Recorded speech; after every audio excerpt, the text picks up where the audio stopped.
Hey, what is going on, guys? My name is Awniks, and going to step number 11 of the Mob of the Dead Easter egg, we want to go down to where we found the riggings. And like I said, once you get to the bridge 3 times and you go to the plane, you're going to see a distinctive sound, or hear a distinctive sound, and see something distinctive that says you can go on to the next part of the Easter egg.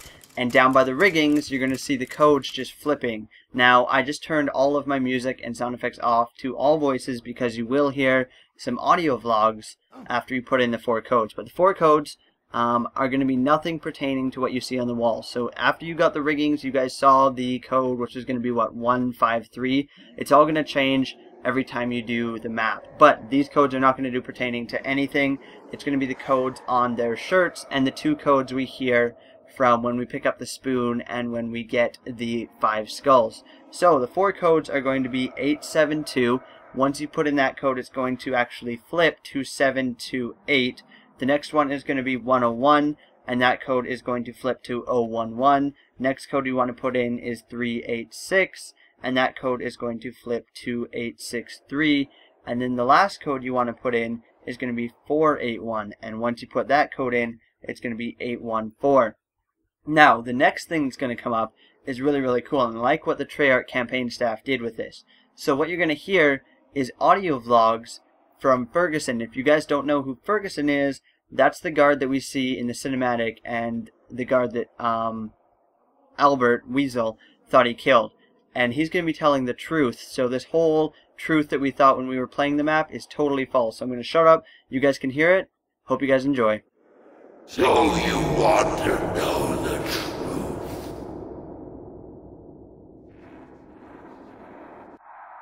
My name is Stanley Ferguson.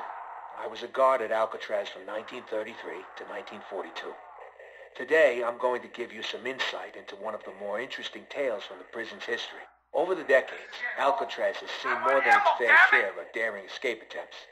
However, few were as audacious as the one undertaken by 4 inmates on New Year's Eve, 1933.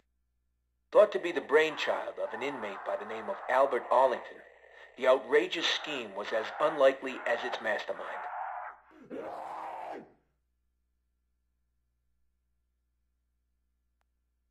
It's believed that Arlington, aka the Weasel, somehow convinced 3 other inmates that he had devised a foolproof plan to escape the rock.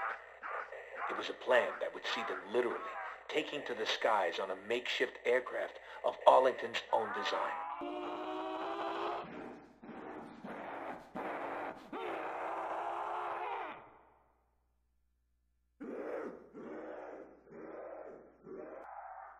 Just how the Weasel managed to convince these hardened criminals that such a plan was even possible remains a mystery to this day.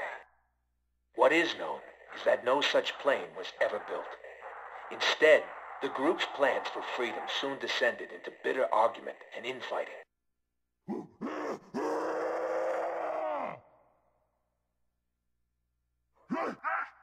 With the plan falling apart, anger and frustration would ultimately lead to a brutal altercation between the misguided Arlington and his former co-conspirators.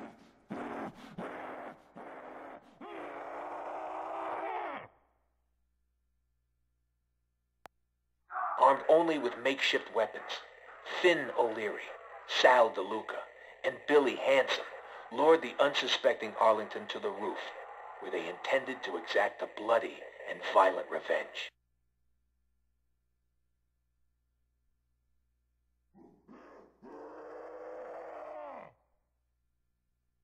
And so it was here, beneath the dark and stormy winter skies, that the hapless Arlington met his grisly end, bleeding to death on the cold concrete. For their participation in the murder, the 3 collaborators were sent to death by electric chair. Justice came swiftly. On the morning of January 19th, 1934, the execution order was carried out.